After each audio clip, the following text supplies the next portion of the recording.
ఇక్కడే ఉన్నారా?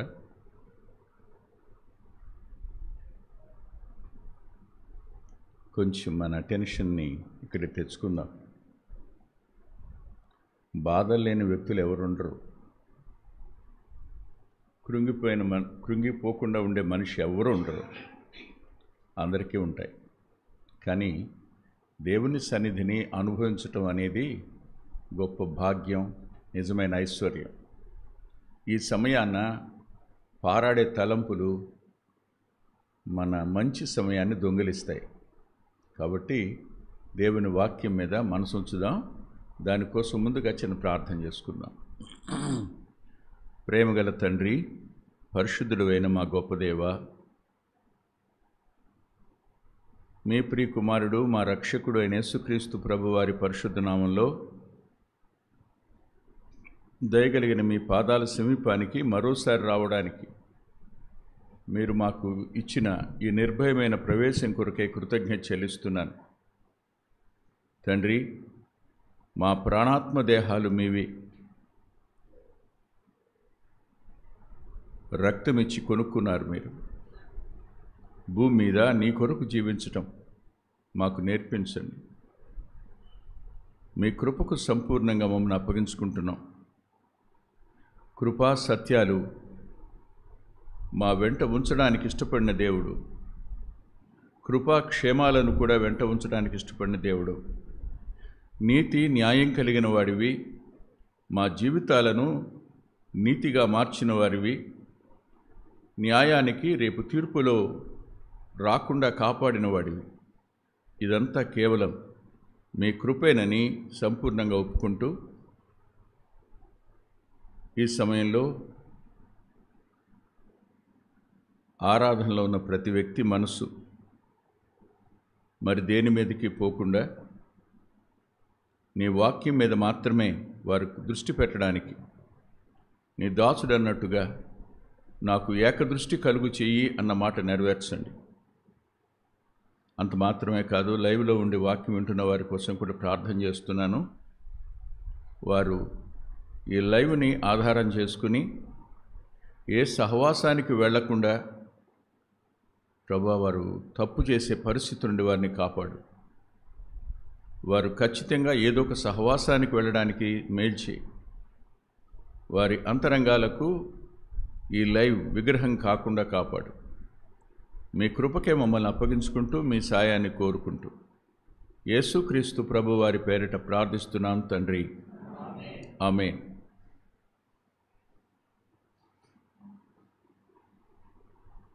మనం కొరింథీయులకు రాసిన 2వ పత్రిక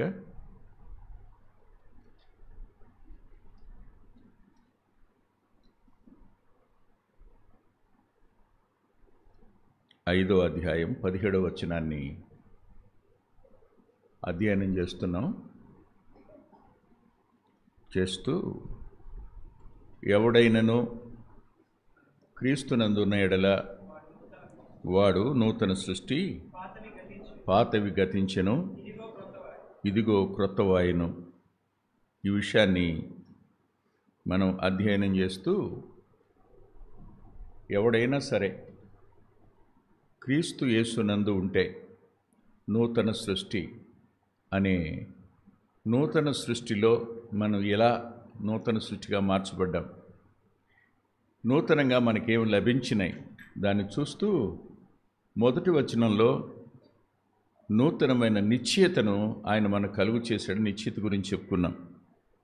2వ వచనంలో మనము దిగంబరులము కాక వస్త్రము ధరించుకున్న వారుగా కనపడదుము అనే మాట. ఇక్కడ గత జీవితానికి నూతన జీవితానికి ఉన్న వ్యత్యాసాన్ని చెప్తున్నాడు. అంటే ఒక నూతనమైన జీవితాన్ని మనకిచ్చాడు ఆయన. ఏ వ్యక్తి సెకండ్ ఛాన్స్ అనేది ఎవరు జరగదు. అది ఓ అవకాశం మనకి ఇవ్వడం అనేది దేవుని మహాకృప.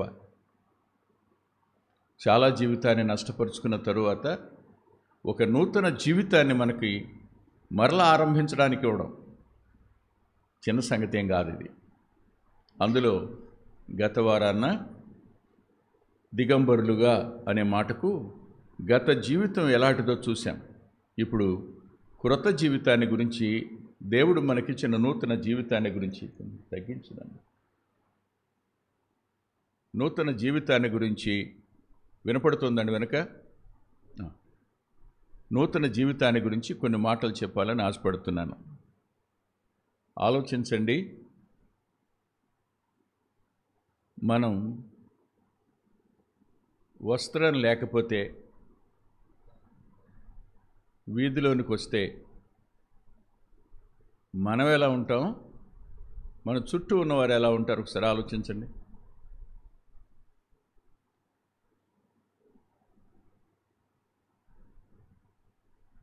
రోమపత్రిక 6వ అధ్యాయంలో అంటాడు, 21వ వచనంలో, అప్పటి క్రియల వలన మీకేం ఫలం కలిగెను, వాటిని గురించి మీరు ఇప్పుడు సిగ్గుపడుచున్నారు కారా అన్నాడు. వస్త్రం లేని జీవితం సిగ్గు కలిగిన జీవితం. వస్త్రం ధరించినవాడు సిగ్గుపడనక్కర లేనివాడుగా ఉంటాడు. సిగ్గుపడని జీవితం అది. ఈ 6వ అధ్యాయం 11వ వచనం వరకు నూతన జీవితానికి ఇవ్వబడిన 11 సంగతులు రాసినట్టు అనిపించింది నాకు. ఈ 6వ అధ్యాయం రోమపత్రిక 6:11వ వచనం వరకు 11 సంగతులు ఆయన మనకిచ్చాడు ఈ జీవితంలో అనిపించింది. భలే సంతోషమైంది, కానీ పూర్తి చేయలేనేమోనని భయం వచ్చింది. ఒక్కొక్కటి చాలా పెద్ద కనపడుతుంది కదా. నేను గతంలో కొద్దిమంది దైవ సేవకులు నాకు తెలుసు, వారి వర్తమానాలంటే భలే ఇష్టం నాకు. కానీ రాను రాను వారు ఏమయ్యారంటే వాకింగ్ బైబిల్ అయిపోయారు. వాళ్ళ మనసు నిండా బైబిలే, నోరు తెరిస్తే వాక్యమే చెప్తుండేవాళ్ళు. వాళ్ళు చివరికి వాక్యం చెప్పేటప్పుడు ఈరోజు 7 అంశాలు చెప్తాననేవాళ్ళు. వాళ్ళందరినీ 7 మెట్ల ప్రసంగికులు అనేవాళ్ళు. 7 అంశాలు చెప్తామనేవాళ్ళు. 7 మొదలుపెట్టిన తర్వాత ప్రతి 7ంటికి మరి 7 సబ్ పాయింట్లు చెప్తామనేవాళ్ళు. ఏమైపోతాడు అనేవాడు? 7 పాయింట్లు అనేటప్పటికే మీ గుండె జారిపోద్ది. అవదు, ఎట్టి పరిస్థితుల్లో గంటలు అయ్యే అవకాశం లేదు. మరి 7ంటికి 7 సబ్ పాయింట్స్ అంటే మీకు తెలుసా? ఇప్పుడు 30 గంటలు వినటానికి కష్టపడుతున్నారు, కానీ అప్పుడు 3 గంటల వర్తమానం చెప్పేవాళ్ళు. ఇవాళ అలా చెప్పేవాళ్ళు లేరు, వినే ఓపిక మనకు లేదు. కాబట్టి 11 సంగతులు చూసినప్పుడు నాకు అనిపించింది, ఎంత గొప్పవాడివి నీవు, సిగ్గుపడనక్కరలేని జీవితాన్ని ఇచ్చావు. ఉదాహరణకి ఇలా అంటాను, రక్షణ వస్త్రం అనే పదం రాస్తుందిగా లేఖనంలో. రక్షణ వస్త్రం వచ్చినప్పుడు సిగ్గుపడాల్సిన పనే ఉంది లేదుగా. రైట్. ఇంకో మాట, పెండ్లి వస్త్రం ఇచ్చాడు ఆయన. ఇప్పుడు మనం నిషేధించబడంగా, పరలోకానికి అర్హులమేగా. వస్త్రం ధరించిన వాడు భూమి మీద సిగ్గుపడనక్కర్లేని వాడుగా ఉన్నాడు, రక్షించబడినవాడుగా ఉన్నాడు, నీతి వస్త్రం ధరించిన వాడుగా ఉన్నాడు, పరిశుద్ధత అనే వస్త్రాన్ని ధరించిన వాడుగా ఉన్నాడు, సంతోషమైన ఈ వస్త్రాల గురించి ఆలోచిస్తే చాలా టైం అయిపోయేటట్టుంది నాకు. కాబట్టి ఆ జోలికి వెళ్లకుండా 6వ అధ్యాయం దగ్గరికి వచ్చి ఒక్కొక్కటి చూస్తున్నప్పుడు ఒక నూతనంగా అనిపించింది. చూడండి, నేను మీకు చూపిస్తాను, ప్రయత్నం చేస్తాను చూపించడానికి. నెంబర్ 1, అలాగైతే ఏమందుము, కృప విస్తరింపవల్లని పాపములో నిలిచి ఉందుమా. ఈ జీవితం దేనికి సంబంధించిన జీవితం? నూతన జీవితం అనేది దేనికి చెందింది? 5వ అధ్యాయం 20-21 వచనాలు చూడండి. మరియు అపరాధము విస్తరించినట్లు ధర్మశాస్త్రము ప్రవేశించెను, అయినను పాపము మరణమును ఆధారం చేసుకొని ఎలాగూ ఏలెనో అలాగే నిత్య జీవము కలుగుటకై నీతి ద్వారా కృపయు, అబ్బా,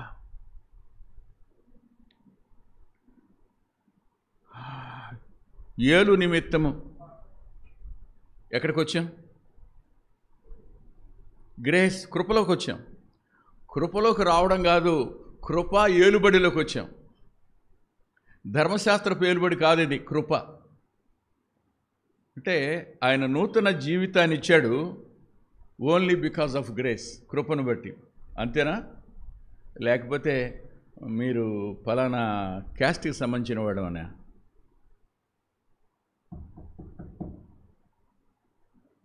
లేకపోతే మీరు పీజీ చదివారనా? అది కూడా కాకపోతే 10 ఎకరాల పొలం ఉందనా? దేన్ని బట్టి? ఎడ్యుకేషన్ కాదు, క్యాస్ట్ కాదు, ఆస్తి కాదు, మరి దేన్ని బట్టి?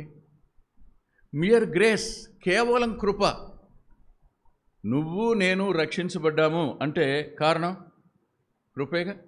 అదే మాటకు ఎఫెసీ సంఘానికి రాస్తూ అంటాడు, మనమందరము కృప ద్వారా రక్షించబడ్డాం అంటాడు. అది మన గొప్పతనం చూడండి ఎంచక్క అంటాడు. చూసిన వచనమే మళ్ళీ చూస్తే అంతరంగ నిశ్చయత పెరుగుతూ ఉంటుంది. చూడండి,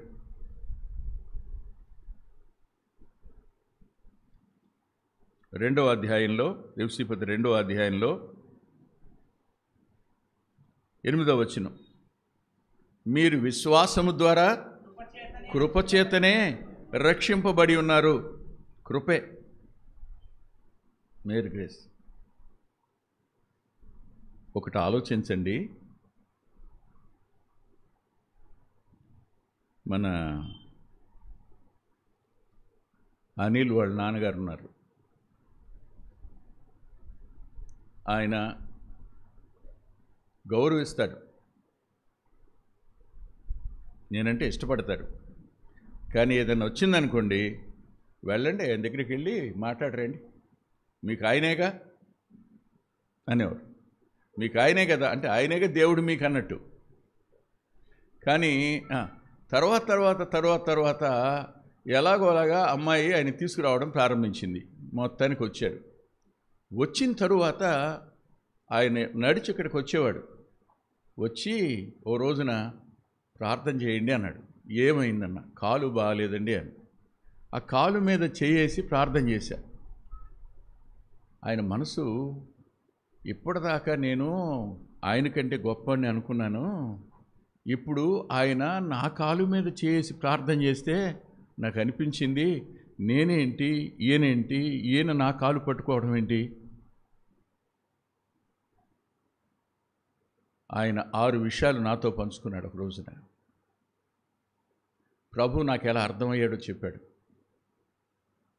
పడక మీద ఉండగా, అరే అన్నయ్య ఎప్పుడు వస్తాడు రా, అమ్మాయి అన్నయ్య ఎప్పుడు వస్తాడు, అన్నయ్య ఎప్పుడు వస్తాడు, వెళ్ళి కూర్చుని ఆయన అడిగాను, మీరు మీ పాపలు ఒప్పుకున్నారా అంటే, ఒప్పుకున్నానండి.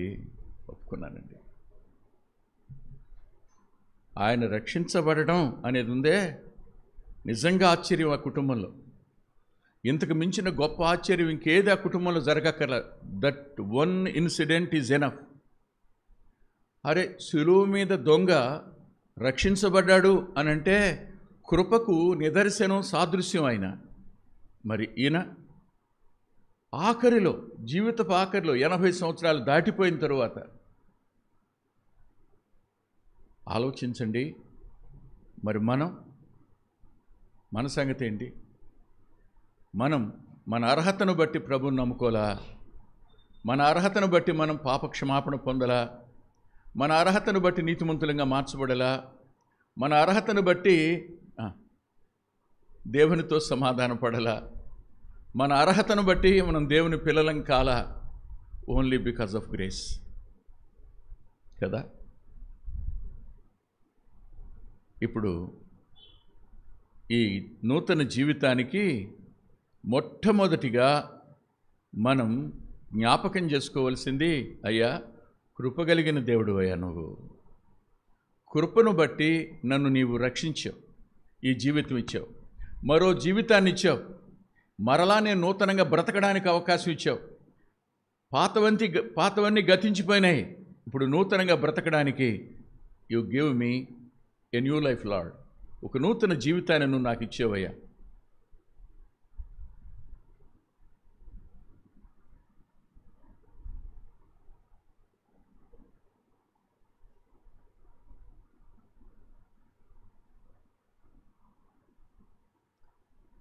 మీరే ఆలోచించండి. కొన్నిసార్లు కొద్దిమందితో మాట్లాడే అవకాశం దొరుకుతుంది. దొరికినప్పుడు వాళ్ళు తమ జీవితాలని దాచుకోకుండా చెప్పేస్తారు. రాత్రిపూట రోడ్డు ప్రక్కన నిలబడినప్పుడు, జైలు దగ్గరికి వెళ్ళినప్పుడు వాళ్ళు తమ జీవితాలు చెప్పేస్తారు. చెప్పేసి ఒక మాట అడుగుతారు, మళ్ళా మేము కొత్త జీవితం ప్రారంభించడానికి అవకాశం ఉందంటారా? మమ్మల్ని లోకం బతకనిస్తుందంటారా? మరలా మేము వెనక్కి జారిపోకుండా జీవించగలమంటారా అని ప్రశ్న వేస్తారు. గుర్తుపెట్టుకోండి, కృప ద్వారా రక్షించినవాడు కృప యొక్క ఏలుబడిలో నిన్ను మరణం వరకు కాపాడేవాడు.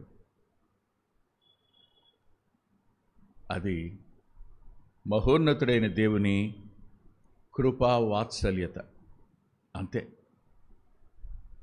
అలా జీవితం మారి దేవుని కోసం నిలబడిన వాళ్ళని నేను ఈ దేశంలో కాదు, నేను అరబ్ దేశాల్లో చూశా. వాళ్ళ జీవితాలను చూసి వాళ్ళ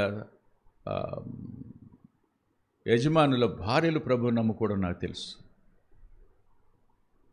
ఒకప్పుడు ఇష్టానుసారంగా జీవించిన వాళ్ళే, వారి కొత్త జీవితం ఆశ్చర్యకరమైంది. ఇందాక తమ్ముడు ఓ ఇంటిని గురించి మాట్లాడాడు కదా, నాకు కూడా ఓ జ్ఞాపకం వచ్చింది. ఒక వ్యక్తి చాలా పెద్ద పెయింటింగ్ కొన్నాడట. అది బైబిల్ ఇన్సిడెంట్కి సంబంధించిన పెయింటింగ్. సోవర్డ్ది కొన్నాడు. కొని తెచ్చి ఇంట్లో ఎక్కడ పెట్టాలి అని ఆలోచిస్తుంటే ఎక్కడ పెట్టడానికి కుదరట్లేదంట. అప్పుడు ఆర్కిటెక్ట్ని పిలిచాడు. ఆర్కిటెక్ట్ వచ్చి చూసి, ఈ ఇంటిలో ఇది పెట్టడానికి కుదరదు, దీనికోసం కొత్త ఇల్లు కావాలి అన్నాడు ఆయన. దీనికి తగిన ఇంటిని మీరు కట్టుకోండి, అప్పుడుగా పెట్టుకోండి అని. ఆయన జీవించడానికి మనల్ని ఒక నూతనమైన గృహంగా మార్చాడు కృప ద్వారా. ఆశ్చర్యం కాదా?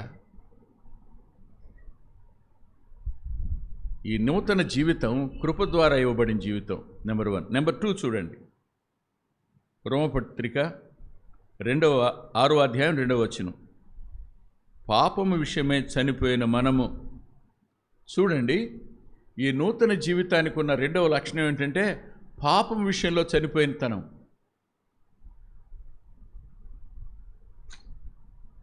ఇది వండర్ఫుల్ ఎక్స్పీరియన్స్.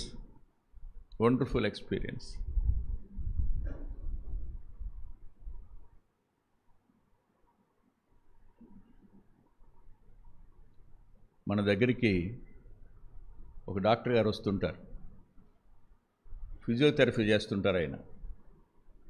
ఆయన ఒకప్పుడు గుంటూరులో ఫేమస్. ఆయన ఇప్పుడు గుడివాడలో ఉన్నాడు. ఆయన గుంటూరులో ఆయన ఫిజియోకి ఫేమసే, ఆయన తాగడానికి ఫేమసే,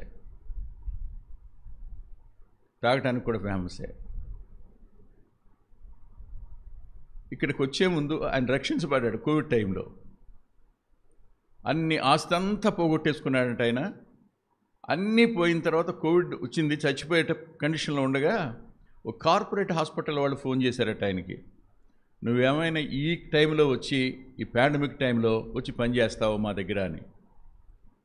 ఈయనకే వచ్చింది, చచ్చేటట్టున్నాను అనుకుంటున్నాడు, అందరికి దూరంగా ఉన్నాడు. ఎంత ఇస్తారనంట? 1,00,000 ఇస్తామన్నారంట. ఈ ఆర్థిక పరిస్థితిని బట్టి బయలుదేరి వెళ్ళాడు. దేవునికి ఒప్పందం చేసుకున్నాడంట, ప్రభువా నన్ను క్షమించు, ఇంకా నా గత జీవితం నన్ను క్షమించి నీ బిడ్డకు అంగీకరించు, నాకు అర్థమైపోయింది, నేను చచ్చిపోబోతున్నా, నువ్వు నాకు నూతన జీవితం ఇస్తే నీకోసమే బతుకుతా. పాపాలు ఒప్పుకున్నాడు, క్షమించబడ్డాడు, వెళ్ళాడు. వెళ్ళిన తరువాత ఆ 1,00,000 రావడమే కాదు, ఆ తరువాత ఒక కాలేజీ వాళ్ళు పిలిచి ప్రిన్సిపల్ ఇచ్చారు, నార్త్ ఇండియా వాళ్ళు పిలిచి విజిటింగ్ ప్రొఫెసర్ ఇచ్చారు. ఇప్పుడు బ్రహ్మాండంగా ఉన్నాడు ఆయన. మొన్న ఒక రోజు వాళ్ళ ఆవిడ అయిందంట, అవును మీకు మళ్ళీ తాగాలనిపించట్లేదా అందంట. ఎప్పుడు తాగకుండా ఉండలేరు కదా మీరు, తాగాలనిపించట్లేదా అంటే, తాగాలనిపించకపోవటం కదమ్మాయి, ఎవడన్నా తాగినోడు కనపడుతుంటే వాసన వస్తుంటేనే తట్టుకోలేకపోతున్నాను నేను, అసలు అది లేదు అంటే, నిజమా నిజమా? ఎస్. రక్షించబడిన వ్యక్తి జీవితంలో పాపానికి చనిపోయిన తత్వం అతని అంతరంగంలో ఉంటుంది. అంత మాత్రం చేత పాప స్వభావం పోయిందనుకోబోకండి, అది ప్రివేల్ అవుతానే ఉంటుంది. దేవుడు ఏమిచ్చాడు? పాపానికి చనిపోవడం అంటే ఒక రహస్యం చెప్పిన, విక్టరీ ఆన్ సిన్ఫుల్ లైఫ్. పాప జీవితం మీద జయమిచ్చే జీవితాన్ని ఇచ్చాడు. పాపం మీద జయమిచ్చే జీవితం ఇది. కృప ద్వారా నూతన జీవితం వచ్చింది. ఇది పాపాన్ని జయించడానికి ఇచ్చిన జీవితం. నెంబర్ 2. నెంబర్ 3 చూడండి, 3వ వచనం. క్రీస్తు యేసులోనికి బాప్తిస్మం పొందిన మనమందరము, అబ్బా, ఈ జీవితం ఎలాంటిది అంటే క్రీస్తు యేసు మరణంలో పాలు పొందిన జీవితం ఈ జీవితం.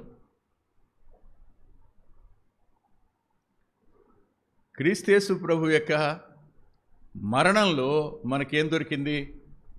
పాలు పంపులు దొరికింది. ఒకసారి ఒక వర్తమానికుడు,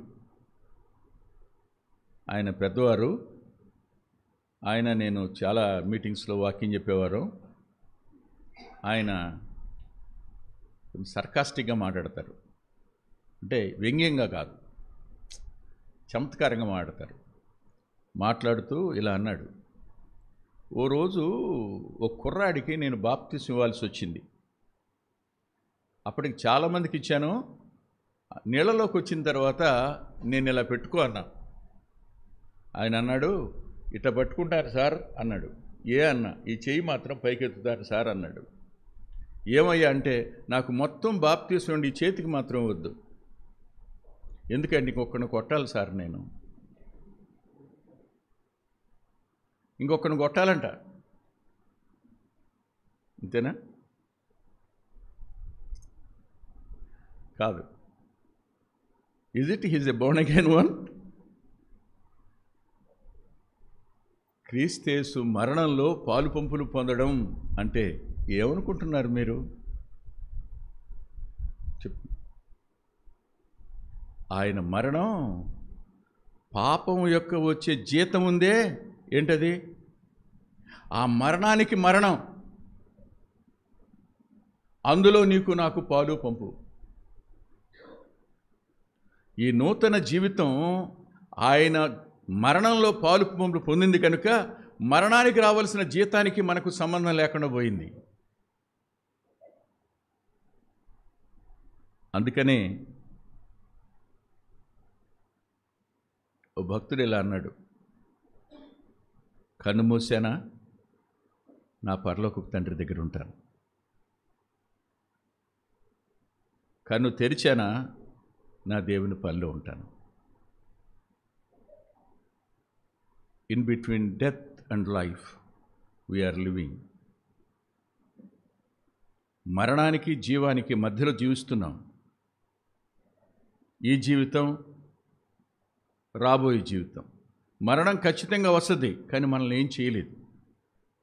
కారణం ఆయన మరణంలో పొందిన పాలు పంపుల వల్ల. ఈ కొత్త జీవితానికి మరణం మీద జయం ఉంది. పాపం మీద మాత్రమే కాదు, పాపానికి వచ్చే జీతం మీద కూడా జయమున్న జీవితం ఈ జీవితం. ఈ వచనాలను అధ్యయనం చేస్తున్నప్పుడు ఒక్కొక్క దాని గురించి ఎక్కువసేపు మాట్లాడాలనిపించింది. కానీ ఎక్కువసేపు ఒక్కొక్క దాని గురించి మాట్లాడితే ఇవే 11 వర్తమానాలు అవుతాయి. అరౌండ్ ద రిజరెక్షన్ 2 సంవత్సరాలు పట్టింది, ఇది ఎన్ని సంవత్సరాలు పడద్దు, ఇక లాభం లేదు, అవునా? అయ్యా నువ్వు ఇటు సిరీస్ మొదలు పెడితే కనుక అందరికీ బోరు కొట్టి అన్న వదిలిపెట్టేటట్టు లేడు. ఆ మధ్యలో ఒక రోజు నా భార్య అంది, ఇదివరకు మీరు తక్కువ మాట్లాడేవారండి, ఎవరైనా మీ దగ్గరికి వస్తే ఈ మధ్యన ఎక్కువ మాట్లాడుతున్నారంది.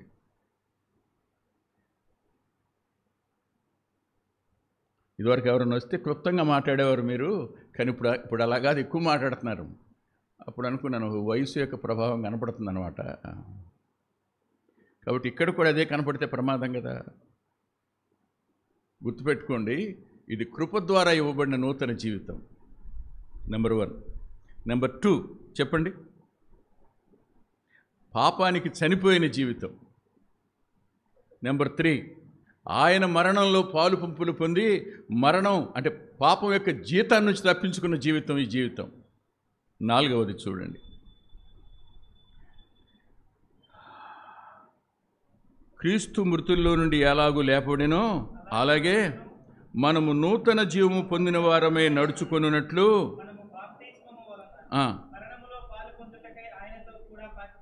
పాతి పెట్టబడిన జీవితం ఇది.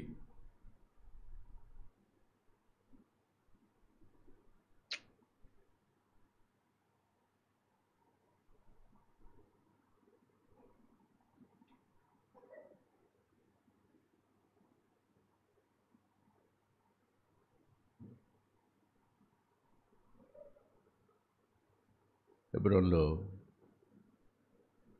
ఒక ఆయన ఉండేవాడు, నేను విన్నాను ఆయన్ని. ఐఏఎస్ ఆఫీసర్ అయినా రిజైన్ చేసి సేవకు వచ్చాడు. వచ్చిన ఆయన్ని చెప్పుల దగ్గర కాపలా ఉండడానికి అప్పగించారు. అందరి చెప్పులు తీసుకుని పెట్టి వాళ్ళకి టోకెన్స్ ఇచ్చి మళ్ళీ వచ్చిన తర్వాత టోకెన్ తీసుకుని చెప్పులు ఇవ్వటం ఆయన పని. ఇంకదే డ్యూటీ. ఆయన ఇచ్చేటప్పుడు అడిగేవాడు, మీ పేరేంటని అడిగేవాడు, ఎలా ఉన్నారని అడిగేవాడు. ఎవరన్నా సమస్య చెప్తే ఆయన అలాగా అనుకునేవాడు, పుస్తకంలో రాసుకునేవాడు, ఎవరికి తెలియదు. నా మనసు ఇలా అనిపించేది, సార్ మీరు ఇండియన్ క్యాడర్ ఆఫీసర్ కదా, ఇక్కడ నిలబడి వాళ్ళ చెప్పులు పెడుతున్నప్పుడు మీకు గతం జ్ఞాపకం రాదా?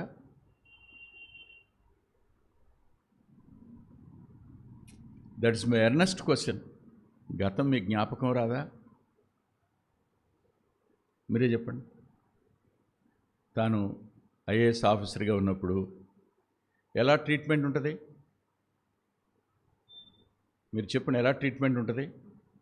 ఎప్పుడైనా చూసారా మీరు? ఒక కలెక్టర్ గారు వెళ్తున్నప్పుడు, ఒక ప్రిన్సిపల్ సెక్రటరీ వెళ్తున్నప్పుడు వెనకాల ఎంతమంది ఉంటారు? ముందు, చుట్టూ కదా. ఇప్పుడు ఎక్కడున్నాడు ఆయన? గుర్తురాదా? ఒక మాట చెప్పున, క్రీస్తు యేసు ప్రభువులో మనకి ఇవ్వబడిన చిన్న పనైనా లోకంలో ఉన్న ఆ ఉన్నతమైన పని కంటే శ్రేష్టమైనది. నాకు మా నాన్నను బట్టి జీవితంలో ఒక అసంతృప్తి ఉండిపోయింది. ఆ అసంతృప్తి ఏంటంటే ఐఏఎస్ చేయలేకపోయినానని. అవ్వకపోవడానికి నా అహంకారం కారణం చాలాసార్లు చెప్పాను కదా. నాకు ఎకనమిక్స్ మీద మంచి అభిమానం. ఎకనమిక్స్ నా ఫింగర్ టిప్స్లో ఉంటుందని నమ్మకం. ఆ నమ్మకాన్ని నా స్నేహితుడు ఇక్కడ తాళ్ళూరి శంకర్ అని లీడింగ్ లాయర్, వాడు ఇంకా ఏరా అనుకునేవాడు, వాడు నేనే బతుకున్నాం. వాళ్ళ బంధు రాఘవేంద్ర గోల్డెన్ గైడ్స్ వాళ్ళు. నేను ఎంఏ రాసి వచ్చాను. అరే సిలబస్ మార్చేశారా, కొత్త వాళ్ళు ఎవరు దొరకటం లేదు, జూనియర్ ఇంటర్ గైడ్ రాయాలరా, ఎవరైనా ఉన్నారా అని అంటే, అరే నా ఫ్రెండ్ ఉన్నాడు రా, వాడు రాస్తాడు అని చెప్పి నా దగ్గరికి వాడే వచ్చారే, రారా వెళ్దామని తీసుకుని వెళ్ళాడు. వాళ్ళు కొత్త టెక్స్ట్ ఇచ్చారు, నేను వాళ్ళకి రాసి పెట్టాను. రాసి పెడితే వాళ్ళు ఎంత సంతోషపడ్డారు. 2వ సంవత్సరం మళ్ళా గైడ్ ఇచ్చారు. సెకండ్ ఇంటర్ రాశాను. BA బీకామ్ వాళ్ళ ఎంట్రన్స్ కోసం రాశాను. అన్నీ రాసేటప్పటికి ఇంకా నా వయసు ఎంత, ఎట్ ది ఏజ్ ఆఫ్ 25 మొత్తం 3 గైడ్లు రాయడం. తలకి గర్వం ఎక్కేదు, అహంకారం వచ్చేదు. అమ్మో మామూలుగా ఉంటుందా? అసలు ఏ లెక్చరర్ అయినా సరే నా గైడ్ చూసుకోవాల్సిందే. అప్పట్లో రాఘవేంద్ర గోల్డెన్ గైడ్స్ అంటే మంచి పేరు. అందుకని ఎకనమిక్సే చదువుతా. అదే ఆంథ్రోపాలజీ తీసుకున్నా, తెలుగు తీసుకున్నా, ఇండియన్ హిస్టరీ తీసుకున్నా, సోషియాలజీ తీసుకున్నా అయ్యేది అవ్వదు. ఎందుకు అవుతుంది ఎకనమిక్స్? అది భోషణం. రాలా. భలే నిరాశ. ఎంత నిరాశ అంటే చెప్పలేను. మా నాన్నని తిట్టడానికి గల కారణం కూడా అదే. సరే అయిపోయింది. ఒకసారి ఢిల్లీ వెళ్ళాను. ఆంధ్ర అసోసియేషన్ వాళ్ళు పిలిచారు. వాళ్ళు క్రిస్మస్, న్యూ ఇయర్ ఈవ్ చేస్తారనమాట. డిసెంబర్ 29 తర్వాత 31 లోపు చేస్తారు. పిలిస్తే వెళ్ళాను. 0 డిగ్రీస్కి వచ్చేసింది వాతావరణం.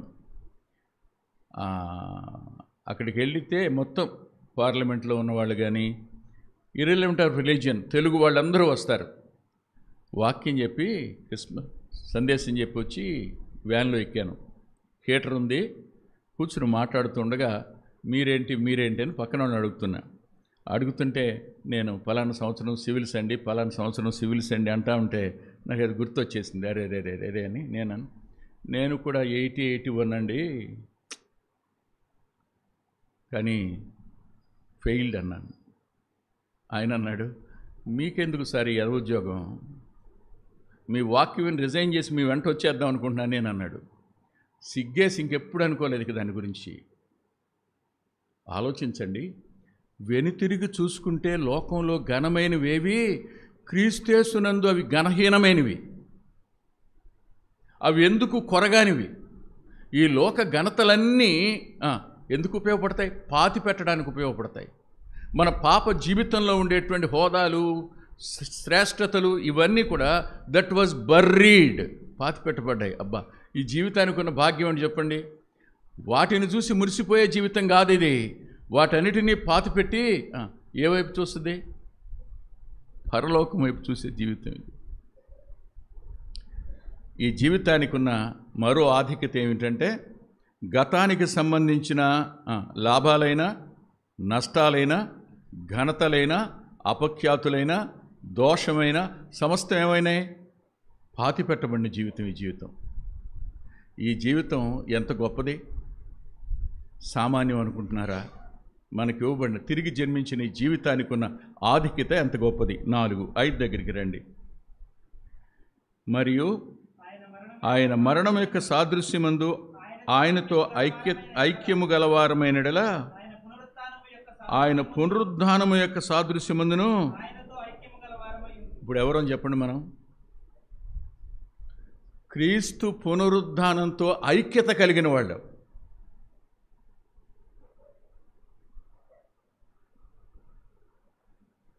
ఒకరోజు ఈ దేహాన్ని పాతి పెట్టేస్తారు. పాతి పెట్టేసిన తరువాత ఓ నెల్లాళ్ళకి ప్రభు మధ్యాకాశానికి వచ్చాడు అనుకోండి, ఈ దేహం ఏమవుద్ది? పునరుద్ధాన దేహం అవుద్ది. ఈ దేహానికి ఏమనుగ్రహించబడింది? ఆయన పునరుద్ధానంతో ఐక్యత చెందినటువంటి జీవితం ఇది. అంటే పునరుద్ధానమనే ఈవి మనకు అనుగ్రహించబడింది. పాతి పెట్టబడ్డాం, తిరిగి లేచాం. తిరిగి లేచింది ఎవరు? ఇప్పుడు అంటాడు గలతీ పత్రిక రాస్తూ పౌలు గారు, చూడండి ఒకసారి గలతీ పత్రిక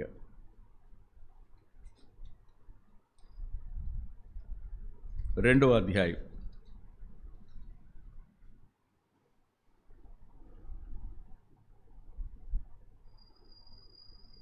20వ వచనంలో, నేనిప్పుడు శరీరమందు జీవించుచున్న జీవితము నన్ను ప్రేమించి నా కొరకు తను తాను అప్పగించుకున్న దేవుని కుమారుని యందలి విశ్వాసము వలన జీవించుచున్నాను. నేనిప్పుడు జీవించుచున్న జీవితం, టుడేస్ లైఫ్, ఈరోజు జీవితం ఎవరిది? నన్ను ప్రేమించి నా కొరకు తను తాను అప్పగించుకున్న దేవుని కుమారుని యందలి విశ్వాసం వల్ల నేను జీవిస్తున్నాను. ఇప్పుడు ఈ జీవితానికి 2 గొప్ప ఆధిక్యతలు లభించాయి. ఒకటి చెప్పండి, 4వ వచనంలో చూశారు, మీరు నూతన జీవము పొందిన వారై, నూతన జీవము పొందిన వారై. 2 చెప్తున్నాడు, మీరు ఇప్పుడు ఆయన యందలి విశ్వాసం ద్వారా జీవిస్తున్నారు. ఆయన యందలి విశ్వాసం నూతనమైన జీవం. ఈ నూతన జీవం అనబడే నూతన స్వభావం మనకు అనుగ్రహింపబడకపోయి ఉంటే ఎప్పటికీ పాపాన్ని గెలిచే అవకాశం మనకు దొరికేది కాదు. ఎప్పటికీ. ఇదివరకు పాపం కనపడితే, పాపాన్ని గురించిన సమాచారం వినపడితే పరుగు కదూ మామూలుగానా. కానీ ఇప్పుడు ఏమవుతాయి? వదిలేండి, ఆ మాటలు వదిలేయండి, విడిచిపెట్టేయండి. అప్పుడు ప్రాణం లాగుతూ ఉంటుంది. శరీరం కదా, వెంటనే నాకు వదిలే పోనేయండి అంటే, ఇప్పుడు నేను ఆయనతో కూడా తిరిగి లేపబడిన నేను ఎవరిని? ఆయన నూతన సృష్టిని, నేను నూతన జీవం కలిగిన వాడిని, ఆయన యందలి విశ్వాసం ద్వారా బతుకుతున్నవాడిని. ఒక మాట చెప్పనా? ప్రభు ఒక రోజు అన్నారు శిష్యులతో, తండ్రి నన్ను లోకంలోనికి పంపినట్టు నేను మిమ్మును లోకంలోనికి పంపుతున్నాను. అంటే ఎవరి స్థానంలో మనం ఉన్నట్టు? మర్చిపోకు, నీ ఇంటిలో నువ్వు ప్రభు స్థానంలో ఉన్నావు, నీ ఆఫీసులో నువ్వు ప్రభు స్థానంలో ఉన్నావు, నీ వ్యాపారంలో నువ్వు ప్రభు స్థానంలో ఉన్నావు, నువ్వు పనిచేసే చోట నువ్వు ప్రభు స్థానంలో ఉన్నావు, పొలంలో నువ్వు ప్రభు స్థానంలో ఉన్నావు. మనకి ఇవ్వబడిన ఆధిక్యత అది. మనల్ని చూసిన వారు పునరుద్ధానుడైన ప్రభువుని చూడడం. నేను ఓ సంఘటన చెప్తాను. ఫ్రాన్సిస్ ఆఫ్ అసిసి ఓ రోజు మొనాస్టసీలో ఉండేవాడు. అంటే సన్యాస ఆశ్రమం ఉండేది అప్పట్లో. ఇవాళ సువార్త చెప్పడానికి బయటికి వెళదామని తన వాళ్ళతో అంటే, 2 కంటే ఎక్కువ మంది కుర్రాళ్ళు మేము కూడా వస్తామన్నా అని ఈయనతో పాటు వచ్చారు. మొత్తం వీళ్ళందరూ కలిసి వెళ్ళారు. మార్కెట్కి వెళ్ళగానే ఎవరో పెద్ద ఆయన మోయలేనని మూత మోస్తున్నాడు. గబగబా అసిసి వెళ్ళి, ఫ్రాన్సిస్ వెళ్ళి అవి దింపి, ఏంటి ఇన్ని మోస్తున్నావు నువ్వు? ఎలా? తప్పదు కదయ్యా, మొయ్యాలి, మరి ఎవరు లేరు అంటే, సరే నేను కొన్ని మోస్తాను, నువ్వు కొన్ని మొయ్యి. ఆ ఇంటి దాకా వెళ్ళి దింపి వచ్చాడు. వీళ్ళు కూడా వెనకాల ఉన్నారు. మళ్ళీ వచ్చిన తర్వాత ఎక్కడో ఒక అతను కనపడి కూర్చుని బాధపడుతున్నాడు. అతను ప్రక్కన కూర్చున్నాడు. ఏంటి బాధపడుతున్నావని. వీళ్ళ ముగ్గురు ఏమైనా నుంచున్నారు, ఆయన ఇక్కడ కూర్చున్నాడు. ఆయన కష్టాలన్నీ చెప్పాడు. భుజమే చేసి, భలేవాడు లాగున్నావయ్యా, దీనికి ఏడుస్తారా? చిన్న దానికి ఏడుస్తారా? ధైర్యం కోల్పోబాకు, నీకు ఇంకా బలం ఉంది, నీకు ఇంకా శక్తి సామర్థ్యాలు ఉన్నాయి, నువ్వు ఇంకా తెలివితేటలుగా ఉన్నావు, చురుగ్గా ఉన్నావు, లే మళ్ళీ పనిచేయి, మళ్ళీ సంపాదించుకోగలవు అని బలపరిచాడు. ఇలా ఆ రోజంతా చేశాడు. చేసి వచ్చేసారు మళ్ళీ మానిస్టర్స్కి. వచ్చిన తర్వాత ఈ ముగ్గురు మాత్రం ముఖం మార్చుకుని ఉన్నారంట. తనతో వచ్చిన ముగ్గురు ముఖం మార్చుకుని ఉన్నారు. ఏంటి అలా ఉన్నారు మీరు మాకేం చెప్పారని. దండయాత్ర అన్నారు, సువార్త అన్నారు మీరు అనేసి మీరు చేసిన పని ఏంటి? ఇవాళ ఒక్క ప్రసంగం అనే చేసే విధిలో ఒక్క మాట అనే చెప్పే యేసుక్రీస్తు ప్రభుని గురించి నవ్వి, మరి నేను చేసిందంత ఏంటి అన్నాడంట. నేను చేసిందంత ఏంటి? ప్రభు వాళ్ళతో ఉంటే ఏం చేస్తాడో నేను అది చేశా. సువార్త అంటే ప్రభువులాగా జీవించడం, నాట్ ఓన్లీ ది ప్రీచింగ్. ప్రసంగం అద్భుతంగా చేయొచ్చు, కానీ మన బ్రతుకు సువార్తలాగా లేకపోతే ఈ పైన రాసిన మాట ఏంటి?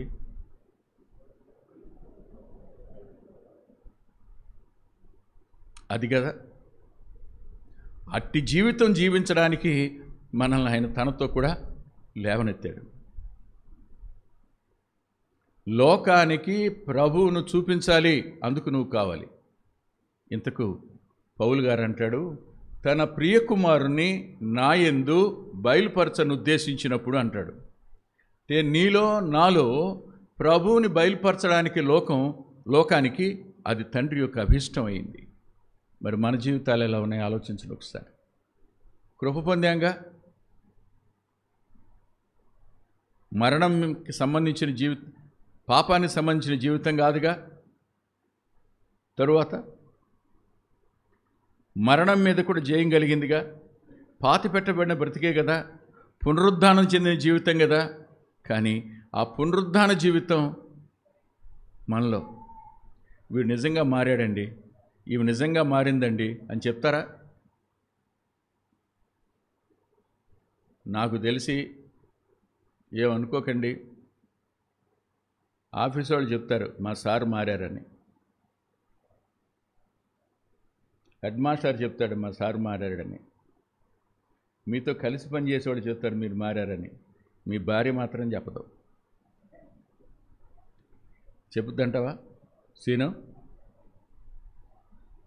చెప్పుద్దంటావా ప్రసాద్ గారు? తలకాయ ఊపుతావేంటి? చెప్పండి నారాయణ గారు, చెప్పండి బాబురావు గారు.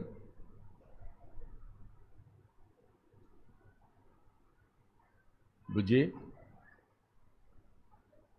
చెప్పండి, చెప్తారా? ఇంటిలో నిజంగా మారినట్టు వాళ్ళు ఇస్తే సాక్ష్యం, అప్పుడు బయట చెప్తారు మనల్ని. అమ్మో అసలండి ఇదివరకు ఇప్పుడు బోల్డ్ తేడా ఉందండి. కానీ ఇంట్లోకి వస్తే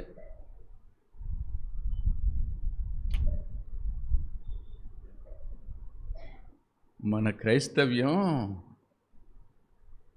ఇంటిలో ఓడిపోయిన క్రైస్తవ్యం. మనకు కూడా నూతన జీవితం ఇంటిలో ఆయన సాక్ష్యాన్ని పోగొట్టిన జీవితం. నిజంగా దుఃఖం ఇది, నిజంగా దుఃఖం ఇది. ఒక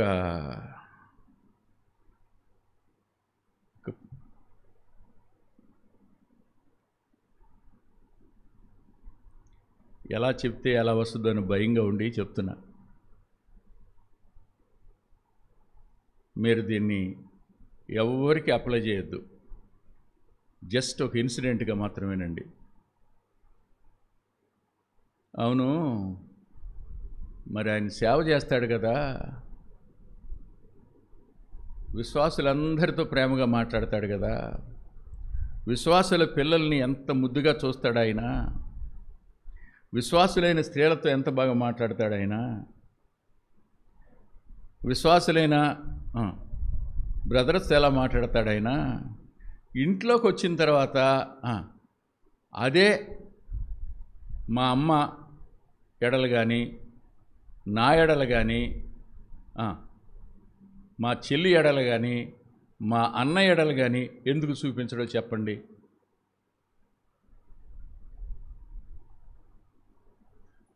కొంచెం మార్చి చెప్పాను.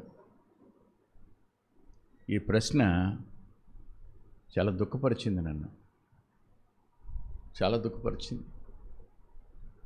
వాళ్ళకు జవాబు చెప్పడానికి నా దగ్గర ఆన్సర్ లేదు. అప్పుడు నేను ఒక మాట అన్నాను, అమ్మా ఈ జీవితం జీవించడానికి ఆత్మచేత నింపబడడం అనేది రహస్యం రా, ఆఖరిలో ఉంటుంది. 11 చెప్పేటప్పుడు చెప్తాను.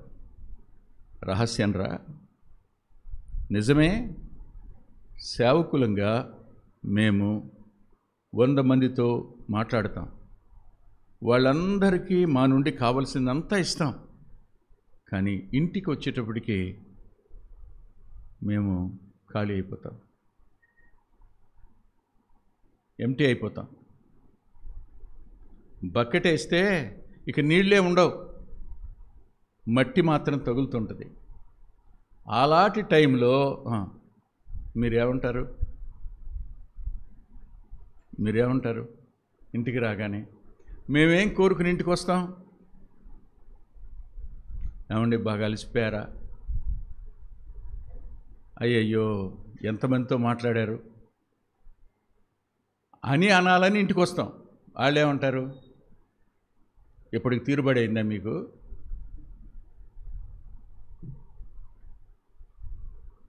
ఇంట్లో ఏమున్నాయో ఏమి లేవో ఏమన్నా అసలు స్పృహ ఉందా నీకు? పిల్లల పరిస్థితులు ఏమన్నా అర్థమవుతున్నాయా? మేము వచ్చింది దేనికి? In a worn out state we came into family. Your questions wounds like anything.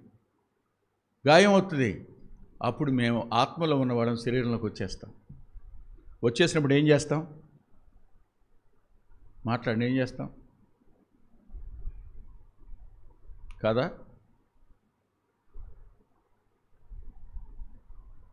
Narayana పనిచేసే చోట బాగానే ఉంటాడు, కానీ ఇంటికి వచ్చినప్పుడు అన్నమ్మ కనుక ఏదనంటే ఇరుసుకు పడతాడు. బాబురో కొట్లో బాగానే ఉంటాడు, 100 మందితో మంచిగా మాట్లాడతాడు.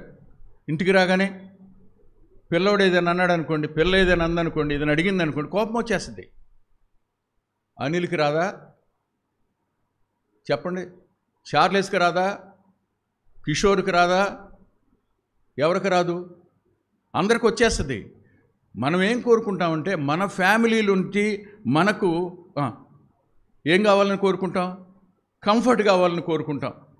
మన ఫ్యామిలీ మనల్ని ఆదరించాలని, ఓదార్చాలని, పట్టించుకోవాలని, బలపరచాలని కోరుకుని వస్తాం. కానీ వాళ్ళు మనల్ని ఒక సేవకుడిగా చూస్తారని, మన దగ్గర నుంచి కూడా సంఘం ఏది ఆశిస్తుందో అదే ఆశిస్తారని అనుకోంగా. అందుకనే we are all at failure in our own families. కాదని చెప్పండి మీరు. బల దగ్గరికి వచ్చాం, మన పిల్లలకు మన మీద ఎంత అసంతృప్తి ఉందో చెప్పండి. మన భార్యకు మన మీద ఎంత అసంతృప్తి ఉందో చెప్పండి. మన అన్నదమ్ములకు, అక్క చెల్లెలకు మన మీద ఎంత అసంతృప్తి ఉందో చెప్పండి. మన బంధువులకు మన మీద ఎంత అసంతృప్తి ఉందో చెప్పండి. ఒక ఇవ్వబడిన నూతన జీవితం కుటుంబానికే అసంతృప్తిగా ఉన్నప్పుడు how we are going to be a witness unto the resurrected Christ? పునరుద్ధానుడైన యేసుక్రీస్తు ప్రభువునకు మనం సాక్షులంగా ఎలా ఉండగలం చెప్పండి? In so many areas we lost our testimony in our families. Let us repent.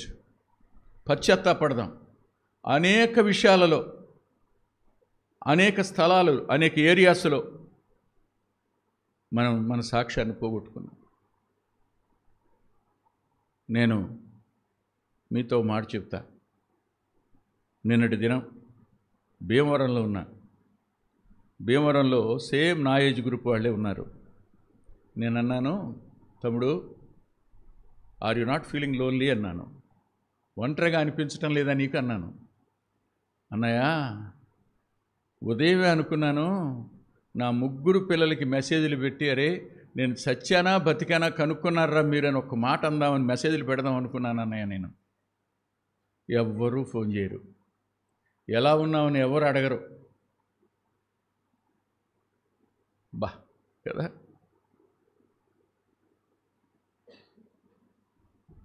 కుటుంబంలో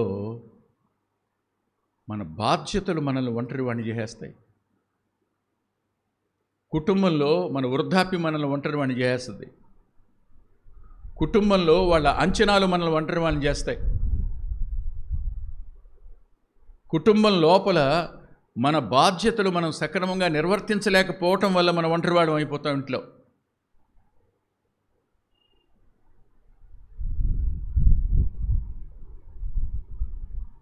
దుఃఖం.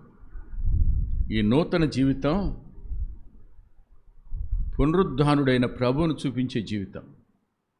ఒక్కసారి మీరు ఆలోచించండి, పునరుద్ధాన ప్రత్యక్షతలన్నీ చూడండి. పునరుద్ధాన ప్రత్యక్షతల్లో ఆయన నిరాశ చెందిన వారు వెంట నడిచాడు, నిస్సహాయుల దగ్గరికి వచ్చాడు, వలలు ఒట్టిపోయిన వారి వలలు నింపాడు. అవునా? అవునా? అనుమానంతో విలవిల్లాడిపోతున్న వాళ్ళకి తన గాయాలు చూపించాడు. పునరుద్ధానుడు అంటే పునరుద్ధానుడై వాళ్ళు గాయాలు రేపడానికి అనుమతినిచ్చాడు. మనల్ని ముట్టుకుంటే ఓర్చుకోం, ఓ మాట అంటే ఓర్చుకోం కదా.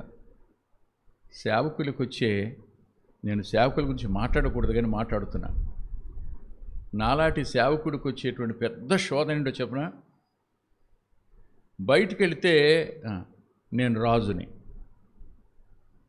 బయటికి వెళితే నా కాలు కింద పెట్టనివ్వరు, నా బ్యాగ్ నన్ను మోయనివ్వరు,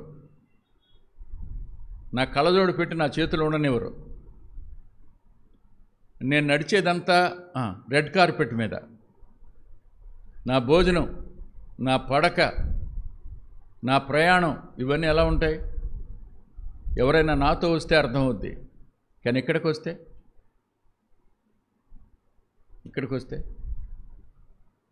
మాట్లాడండి, ఏంటో వందనాలు చెప్పకుండా వెళ్ళిపోయాడు. అది ఎక్కడున్నాడో అసలు నేను చూశాడో లేదో, అవునా? అంటే అక్కడికి ఇక్కడికి వ్యత్యాసం కనపడినప్పుడు అప్పుడప్పుడు అనిపిస్తుంది అనమాట, చచ్చా నా విలువలకు అర్థం కావట్లేదని. అంటే అసలు నువ్వు వెలబెట్టి కొనబడ్డావని, నీకు అసలు విలువ ఆయన వల్ల వచ్చిందని, నీ విలువ నువ్వు కాదు పట్టించుకోవాల్సిందని అస్పృహ కోల్పోయి ఇంటిలో వాళ్ళు మాకు ఇవ్వాల్సిన స్థానం ఇవ్వటంలా, ఇంటిలో వాళ్ళు నాకు ఇవ్వాల్సినటువంటి గౌరవం ఇవ్వటంలా. ఇది సేవకులకు, సంఘ పెద్దలకు, సువార్థికులకు, చివరికి పరిచారకులందరికీ ఉన్నటువంటి కామన్ ప్రాబ్లం. గుర్తుపెట్టుకోండి, నువ్వు ఆఫీసర్ అయితే అక్కడ ఆఫీసర్లు వదిలిపెట్టి వచ్చేయి.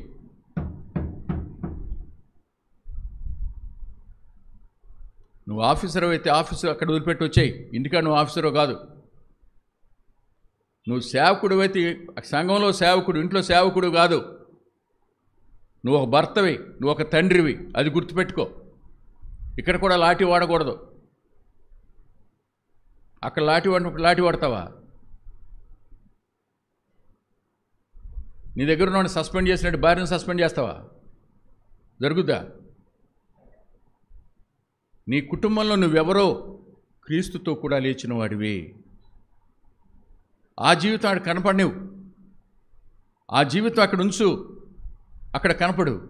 ఈ నూతన జీవితం ఇచ్చింది నువ్వున్న ప్రతి చోట పునరుద్ధానుడైన ప్రభువుని నీ జీవితంలో చూపించడం కోసమే ఇచ్చాడు. లేకపోతే మనమేంటండి పరలోకం వెళ్ళటం ఏంటండి? మనమేమిటండి జీవవృక్ష ఫలం ప్రక్కగా వెళ్ళటం ఏంటండి? మనం దేవదూతలు వీణలు మీడుతూ ఉండగా స్ఫటిక నదీ ప్రవాహ తీరాన్న ఆ బంగారు వీధిలో నడిచి వెళుతున్నప్పుడు 24 పెద్దలు లేచి నిలబడతారా? 4 జేవులు లేచి నిలబడతాయా? వారు నిలబడతారా?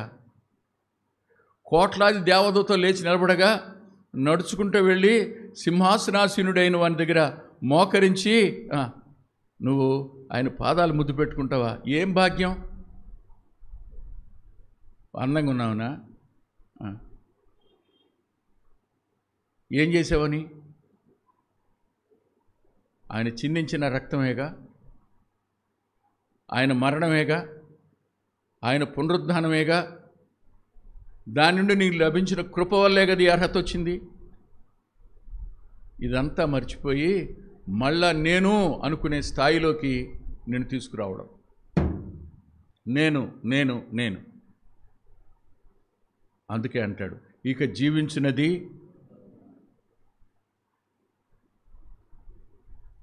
యవ్వన కాలంలో వాచ్మెన్ నీ బుక్స్ బాగా అట్రాక్ట్ చేసేవి.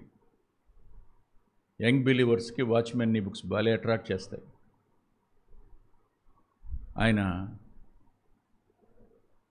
నార్మల్ క్రిస్టియన్ లైఫ్ అని బుక్ ఒకటి రాశాడు. దేని మీద అంటే నో లాంగర్ ఐ అని. ఇక జీవించేది నేను కాదనేది సామాన్యమైన క్రైస్తవ జీవితం అంట. మరి ఎక్స్ట్రాడినరీ లైఫ్ ఎలా ఉంటుందో ఆలోచించండి. ఆ స్పిరిచువల్ మ్యాన్ 3 వాల్యూమ్స్ ఉన్నాయి, అవి తెచ్చి ట్రాన్స్లేట్ చేయమని ఇస్తే చెప్పాను. ఇది చేయటానికి నేను అర్హుడిని కాదు, చేయనని చెప్పాను.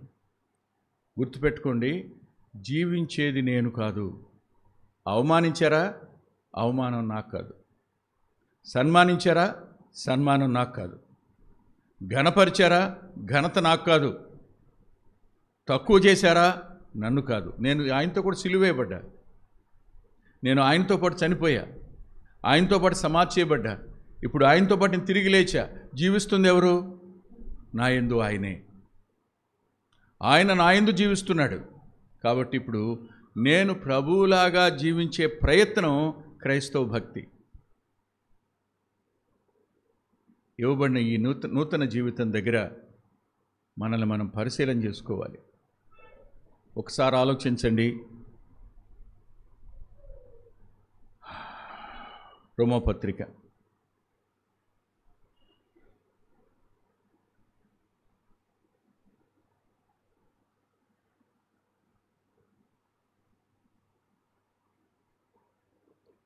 6వ అధ్యాయం 19వ వచనం చూడండి. 18, 19. పాపము నుండి విమోచించబడి నీతికి దాసులైతిరి, ఇందుకు దేవునికి స్తోత్రం. మీ శరీర బలహీనతను బట్టి మనుష్యరీతిగా మాట్లాడుచున్నాను. ఏమనగా అక్రమం చేయుటకై అపవిత్రతకును అక్రమమునకును మీ అవయవములను దాసులుగా ఎలాగో అప్పగించితురో అలాగే పరిశుద్ధత కలుగుటకై ఇప్పుడు మీ అవయవములను నీతికి దాసులుగా ఏమన్నాడండి? ఏమన్నాడు? దాసులుగా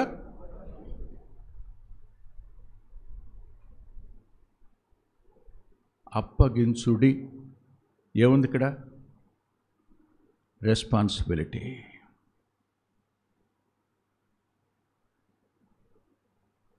మనం మన బాధ్యతను విడిచిపెట్టేసాం. అప్పగించుకోవాలా?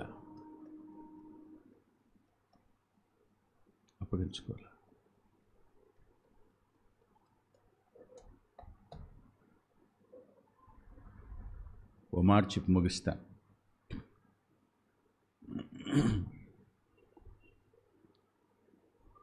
ఒక దైవ సేవకుడిని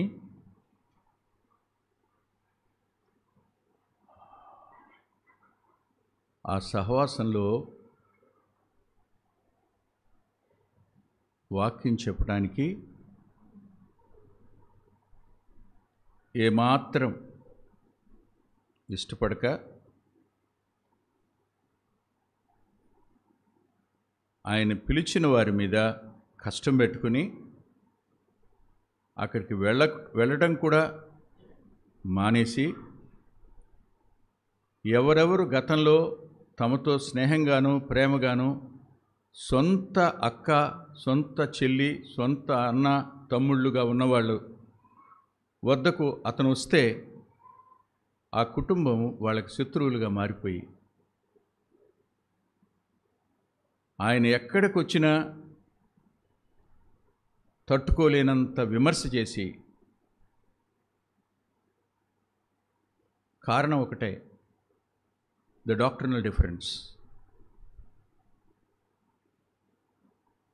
సిద్ధాంతపరమైన చిన్న వ్యత్యాసం.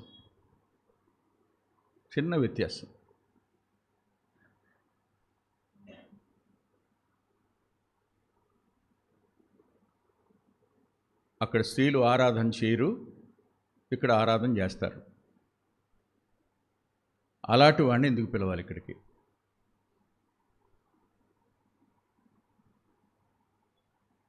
సంవత్సరాలు గడిచాయి. ఒకరోజు ఈ దైవ సేవకుడు ఓ ఊరు వెళ్ళాడు. అక్కడ ఆయనతో పాటు పిలువబడిన వర్తమానికులు, ఫలానా బ్రదర్కి బాలేదు,